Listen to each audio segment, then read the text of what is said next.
Last ஷீட்டில் இப்போ நம்ம செகண்ட் எக்ஸசைஸ் பார்க்க போகிறோம். ஆல்ரெடி வந்து ஃபஸ்ட் எக்ஸசைஸ் வீடியோ போட்டிருக்கேன்.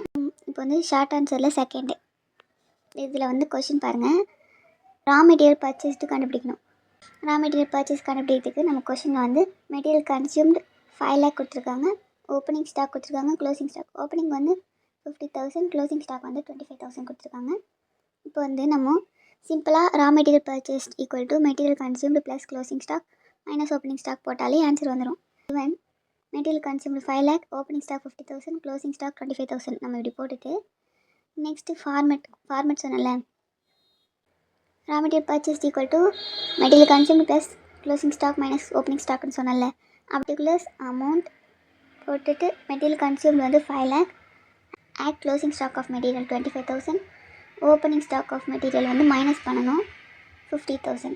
இப்போ வந்து மெட்டீரியல் கன்சியூம்டு கூட க்ளோசிங் ஆட் பண்ணோம். இது ரெண்டும் ஆட் பண்ணதுக்கப்புறமா வர ஆன்சரோட லெஸ் ஓப்பனிங் ஸ்டாக் பண்ணணும். இப்போ வந்து 5 lakhோட 25,000 ஆட் பண்ணோன்னா 5,25,000. இப்போது லெஸ் ஓப்பனிங் ஸ்டாக்கில் 50,000 பண்ணோன்னா 5,25,000 மைனஸ் 50,000 ஈக்குவல் டு 4,75,000. இதுதான் வந்து value of raw material purchased 4,75,000. Next exercise 3 வந்து நெக்ஸ்ட் வீடியோவில் போடுறேன். தேங்க்யூ.